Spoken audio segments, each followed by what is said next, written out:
11th के class में आप सभी छात्रों का स्वागत है।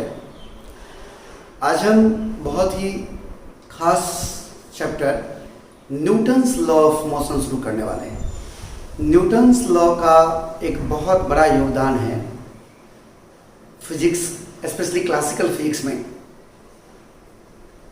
क्लासिकल फिजिक्स के जनक कहिए, रचनाकार कहिए, न्यूटन को माना जाता है। उसमें specially Newton's laws of motion, Newton के गति का नियम, वो बहुत ही विशेष चीज़ है। आइए हम शुरू करते हैं। ये चैप्टर डायनामिक्स ऑफ मोशन भी कहलाता है।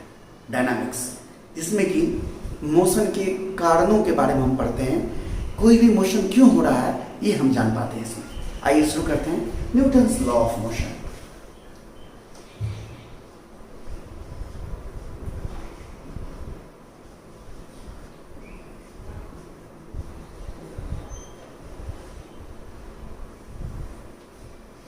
न्यूटन्स लॉ ऑफ मोशन, तो ध्यान दीजिए, सबसे पहले हम न्यूटन का फर्स्ट लॉ देखेंगे। First law of motion,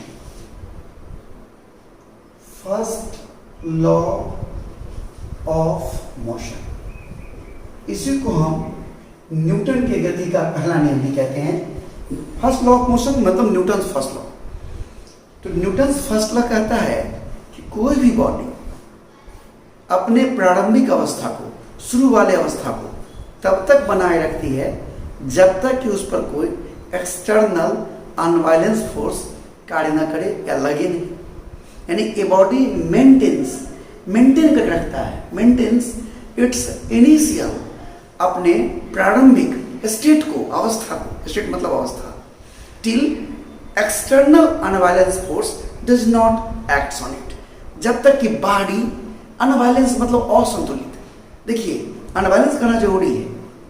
balance मतलब हुआ कि मान लीजिए इतना फोर्स हमको इधर खींच रहा है, उतना फोर्स हमको इधर भी खींच रहा है, दो तरफ बराबर बल लगेगा तो हम किधर भी नहीं जाएंगे, तो ये बैलेंस हो गया। लेकिन एक तरफ खींचेगा, तरफ नहीं खींचेगा तो हम इधर खींचा जाएंगे। बात समझ रहे हैं? तो अनबैलेंस कहना जरूरी है। तो देखिए यहाँ, ए बॉडी मेंटेन्स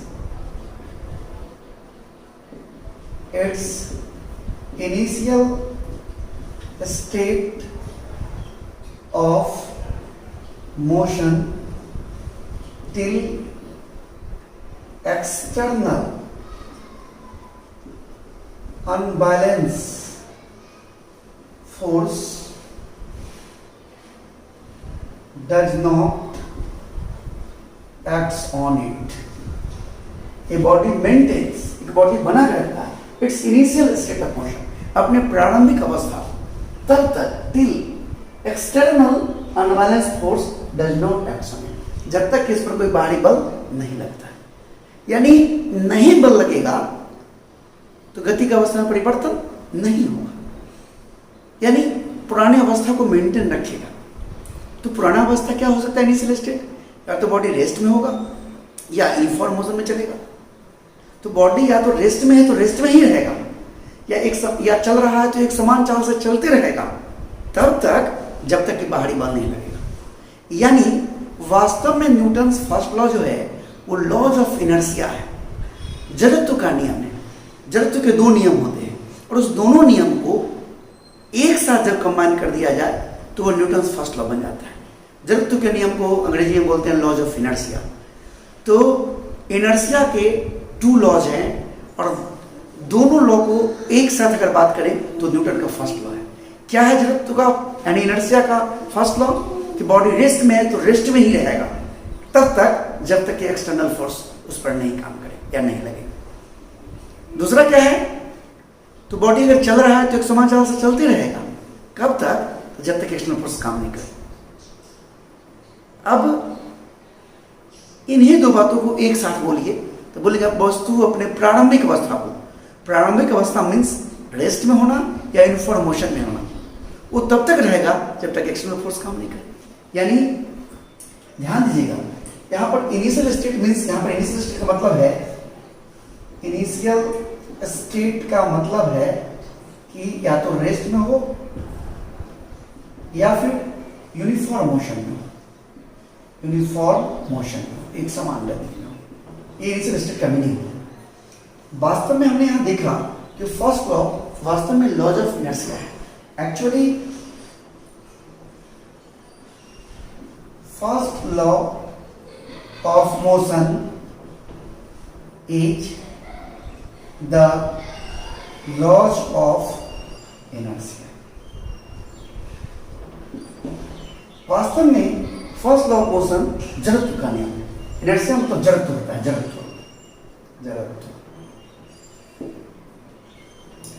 अब इस फर्स्ट लॉ को देखिए ध्यान से, इनिशियल स्टिल मेंटेन रखे मतलब रेस्ट में हो या यूनिफॉर्म मोशन में।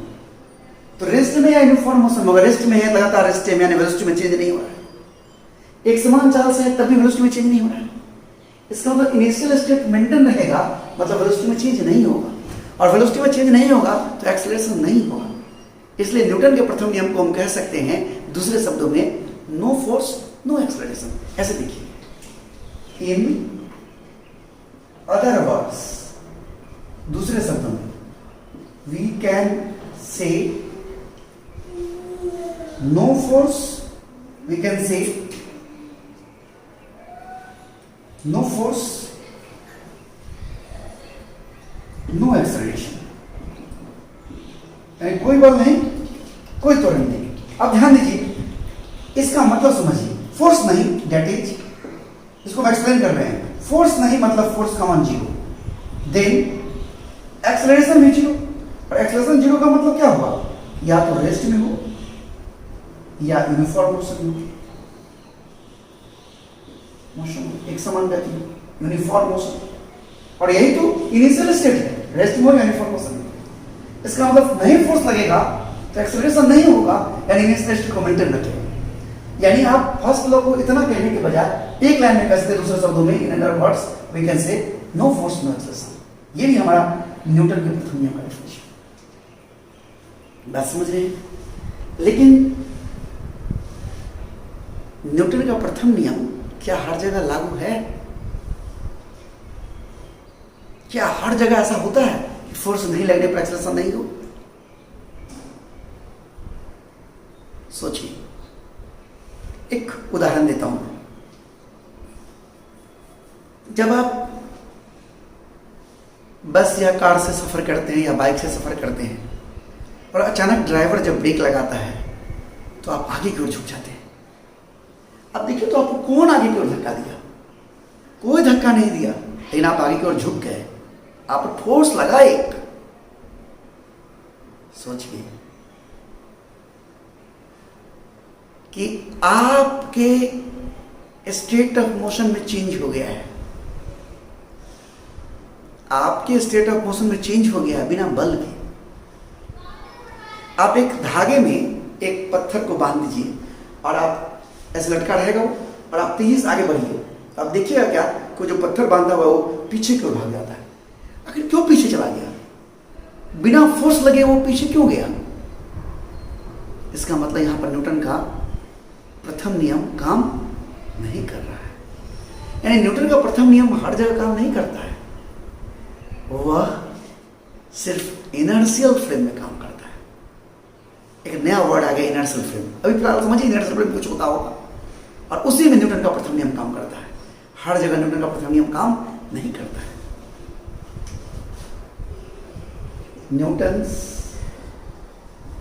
First law is only valid in inertial frame only, केवल inertial frame है।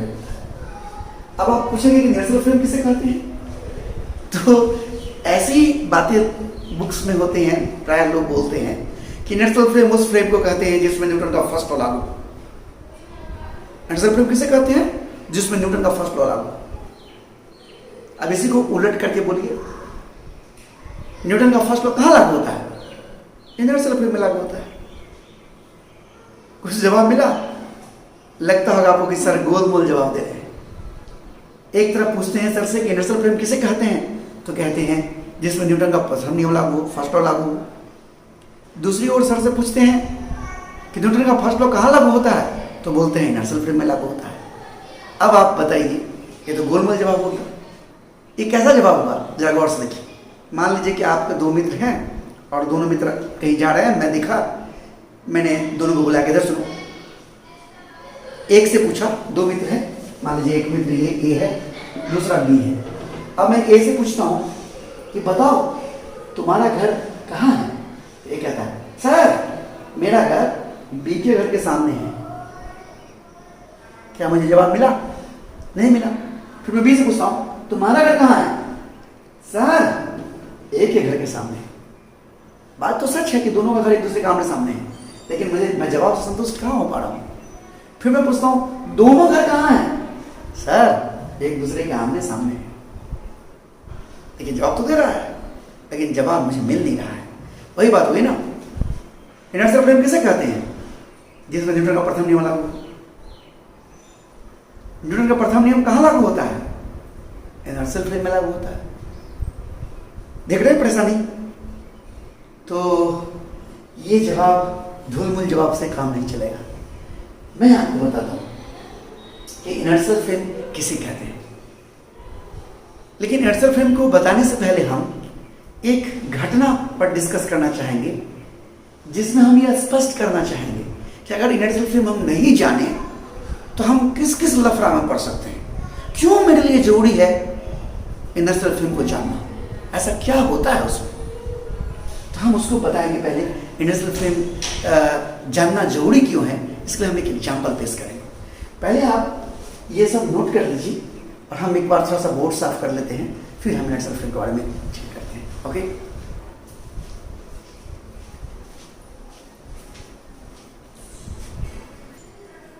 इनर्शियल फ्रेम का जानना क्यों जरूरी है, इसके लिए हम एक उदाहरण देते हैं। एक एग्जाम्पल से हम इस बात को समझने का प्रयास करते हैं। आइए देखिए, एक सिचुएशन क्रिएट करते हैं। एक हमारा एग्जाम्पल है यहाँ। एक ये एलिवेटर है, लिफ्ट है। एलिवेटर मतलब लिफ्ट होता है। ये हमारा एक एलिवेटर है और इसका शाफ्ट, इसको बोलते हैं लिफ्ट है, जिसके सारा पढ़े किया उसको बोलते हैं लोग शाफ्ट, SHAFT, शाफ्ट। ये हमारा टॉपिक है, शाफ्ट। अब एलिवेटर नीचे गिर रहा है और फ्री फॉल हो रहा है, स्वतंत्र रूप से गिर रहा है। कोई चीज को छोड़ दीजिए, फ्रीली गिरने दीजिए, स्वतंत्र रूप से गिरने दीजिए, तो A बराबर G होता है, आप जानते हैं। और इस लिफ्ट में एक लैंप टंगा है, रोशनी के लिए एक लाइट लगी हुई है, यहाँ पर लाइट लगी है, और एक आदमी इसमें एक खड़ा है लिफ्ट में, और एक दूसरा व्यक्ति जो जमीन पर खड़ा है वो है B। A और B दोनों इस लैंप के केबल मतलब वायर, जिस तार से लटका हुआ है लैंप, उस केबल में कितना टेंशन है इसको जानने का प्रयास कर रहा है, A भी और B भी। The shaft of an elevator is broken.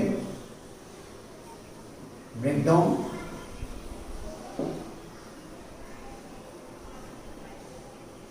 Person A standing in lift while B is standing on ground are watching the tension in the cable of lamp suspended in elevator, suspended in elevator। Elevator में जो lamp लटका हुआ है उसके cable में tension A और B दोनों watch कर रहा है, माप रहा है। आइए देखते हैं observation of A।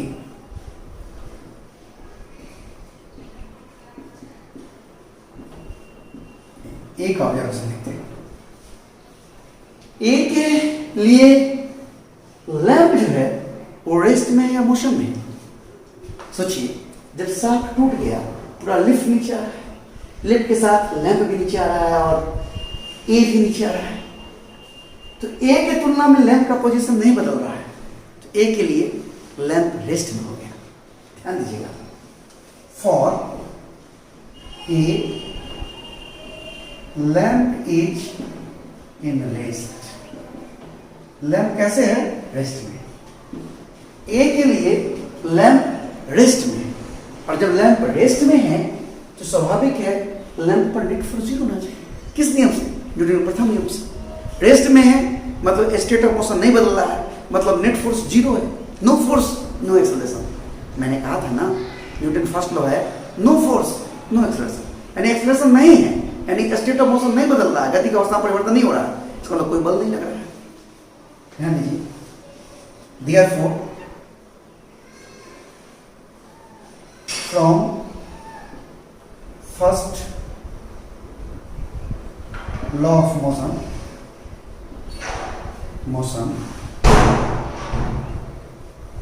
therefore from first law of motion net force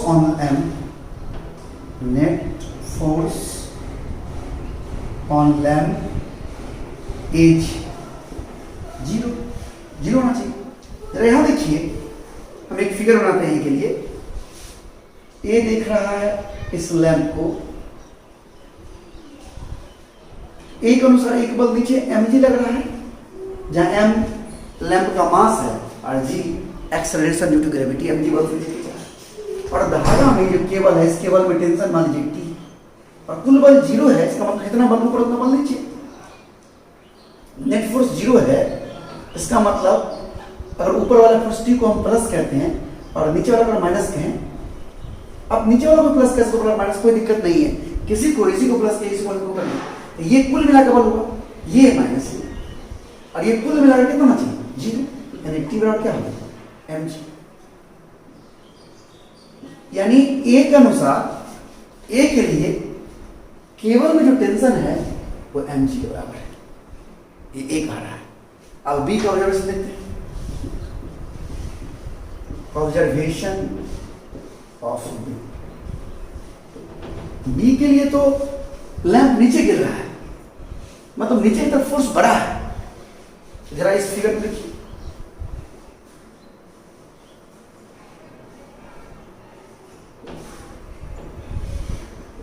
और बी के लिए नीचे गिरा कितना एक्सेलरेशन से?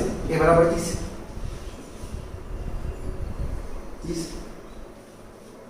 लिखेंगे for b lamp is falling down, नीचे गिर रहा है, नीचे गिर रहा है, इसका नीचे वाला बल बड़ा है, देयरफॉर क्या होगा mg माइनस टी, ये हुआ नेट फोर्स।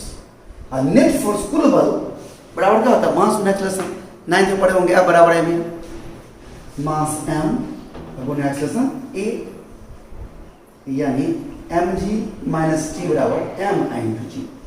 आप ये सोच रहे हो कि ये कैसे लिख दिए सर, ये कुल बल, अरे ये नीचे गिर रहा है मतलब mg बड़ा है प्लस है, और उसको छोटा है t, और कितना बड़ा है तो mg माइनस टी घटा कितना बड़ा है, तो जितना बड़ा होगा वो होगा m के नेट फोर्स F बराबर है में। आप 9th में पढ़े होंगे, F बराबर है में, पढ़े हैं ना, F बराबर है में कुल बल, ये हुआ mg माइनस टी हुआ कुल बल, नेट फोर्स बराबर मास गुना एक्सेलरेशन।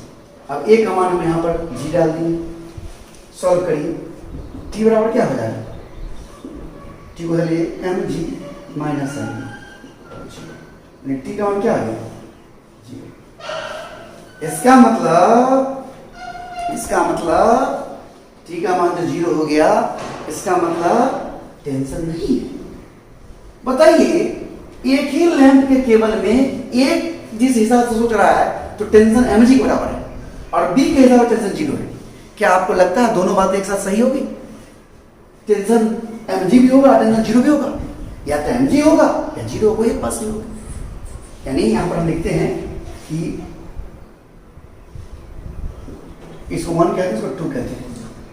From 1 and 2।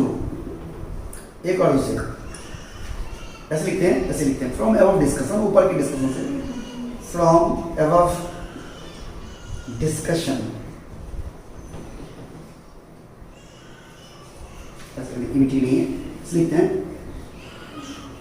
देखिए ये टी का मान mg है और टी का मान 0 है, तो both value of T that is mg और 0, both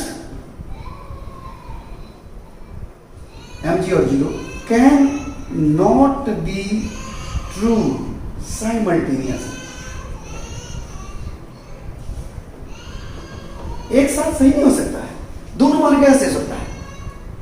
इसका मतलब it means one of the frame of observation must be wrong. ये वो देखने का जो तरीका है, जहां से वॉच कर रहा है, जैसे ये जहां जिस हिस्से से वॉच कर रहा है, फ्रेम ऑफ रेफरेंस मतलब ये हुआ, और बी जहां से वॉच कर रहा है, दोनों से किसी एक का देखने का जगह जरूर गलत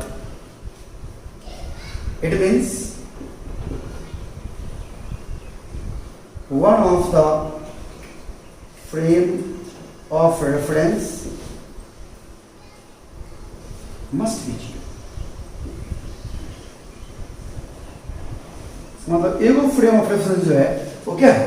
अवश्य 0 है। तो एक फ्रेम ऑफ रेफरेंस अवश्य 0 है, इसका मतलब अब पता करना होगा भाई ए का सही है कि बी का सही है।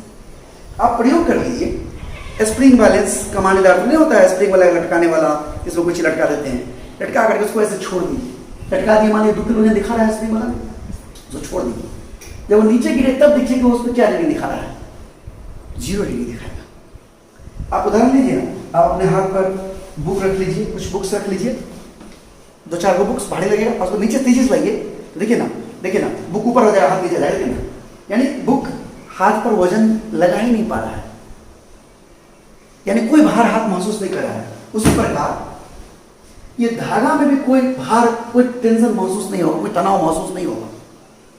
बात समझ रहे हैं? इसका मतलब बी का ऑब्जर्वेशन सही है, भार 0, ए का गलत है। मेरे पास जगह नहीं है, नोट करिए, फिर मैं बात करता हूँ, नोट करिए इसको।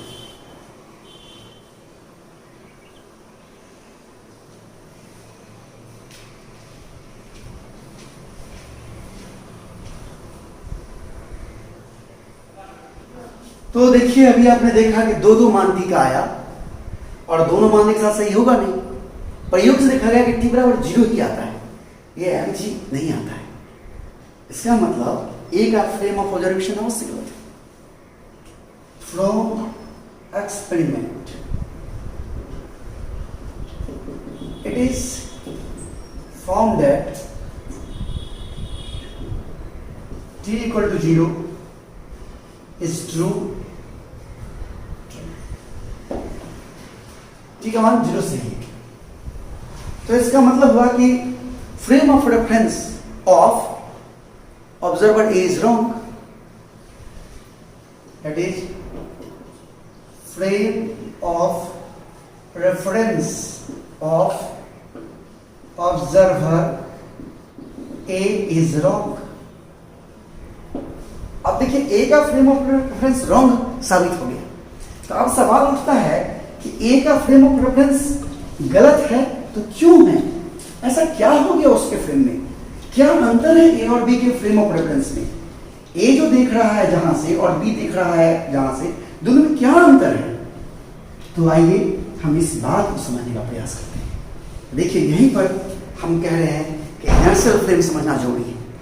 ए का फ्रेम इनर्शियल फ्रेम नहीं है, इसलिए ए गलत रीडिंग दे रहा है, और बी का फ्रेम जो इनर्शियल फ्रेम है, यानी इनर्शियल फ्रेम नहीं समझेंगे तो हम प्रॉब्लम गलत बनाएंगे। आपको तो लग रहा था कि ए भी ठीक से न्यूटन का प्रथम नियम लगा रहा है, ए के लिए नहीं चल रहा है लैंप, तो नेट फोर्स 0 लगा रहा है, लेकिन वो गलत माप रहा है टेंशन। तो आखिर क्या गलत है, क्या सही सोचने का समझने का तरीका है, इसको समझते हैं। आइए देखिए इनर्शियल फ्रेम क्या है।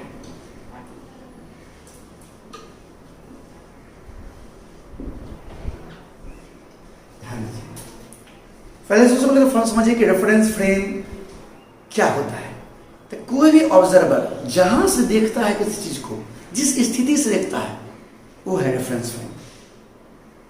अब उसमें किसको हम इनर्शियल कहेंगे, किसको नॉन इनर्शियल कहेंगे? तो ऐसा फ्रेम ऑफ रेफरेंस या ऐसा ऑब्जर्वेशन का जगह, यानी वे सारा ऑब्जर्वर, देखने वाला आदमी, जिसका एक्सेलरेशन पृथ्वी के तुलना में 0 हो, वो हमारा इनर्शियल फ्रेम है। यह हमेशा सत्य नहीं है जो मैं भी बोल रहा हूं, लेकिन हमारे स्टैंड में, हम जो 11th में 12 में पढ़ रहे हैं, हमको मेडिकल इंजीनियरिंग की एग्जाम देनी है, तो हम लोग इसी को सही मानेंगे। लेकिन साइंटिफिक वर्क में इसको सही नहीं माना जाता है। लेकिन हम लोग जो जितना भी न्यूमेरिकल्स बनाएंगे, कमिश्नर का एग्जाम देंगे, जेई का, नीट का, तो हम लोग मानेंगे कि वो सब ऑब्जर्वर, दिखने वाला, जो पृथ्वी के तुलना में जिसके पास एक्सेलरेशन 0 है, वो सब हमारा इनर्शियल ऑब्जर्वर है, और उसका frame of reference inertial frame of reference है। ध्यान दीजिए, all those observers, कैसे कहें? all those observers are said to be inertial whose acceleration is 0 with respect to earth. all those observers, वे सारे दिखने वाले, are said to be inertial, inertial कराता है, whose acceleration is 0 with respect to earth, जिसका त्वरण पृथ्वी की तुलना में 0 है।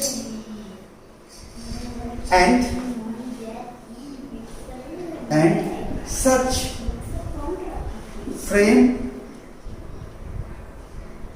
of reference are called inertial frame of reference। एक बार मैं और समझाता हूं। देखिए, फ्रेम ऑफ रेफरेंस मतलब हुआ देखने की स्थिति। जैसे वो लिफ्ट में से देख रहा था ए, तो ए का फ्रेम ऑफ रेफरेंस लिफ्ट का फ्रेम ऑफ रेफरेंस हुआ, तो उसमें ए नीचे गिर रहा था एक्सेलरेशन ए से, ए के पास एक्सेलरेशन था पृथ्वी की तुलना में, तो ए नॉन इनर्शियल ऑब्जर्वर हो गया। लेकिन बी जमीन पर खड़ा था, बी का एक्सेलरेशन 0 था, तो बी इनर्शियल ऑब्जर्वर हो गया, इसलिए बी का रीडिंग सही था। ध्यान दीजिएगा, यहाँ पर एक्सेलरेशन 0 का मतलब क्या हुआ? एक्सेलरेशन 0 का मतलब क्या हुआ? कि रेस्ट में हो या यूनिफॉर्म मोशन हो। बात समझ रहे हैं? तो वैसा ऑब्जर्वर, दिखने वाला, जो किसी घटना को देख रहा है, जैसे वहां पर ए दिख रहा था और बी दिख रहा था, वो देखने वाला अगर रेस्ट में है या एक समान चाल से चल रहा है, तो इनर्शियल ऑब्जर्वर है। एक्सेलरेशन 0 होना चाहिए, यानी चल सकता है एक समान चाल से, स्पीड घटे बढ़े नहीं, तो इनर्शियल ऑब्जर्वर है। लेकिन अगर स्पीड घट बढ़ रहा है, तो वह नॉन इनर्शियल ऑब्जर्वर है। समझ रहे हैं?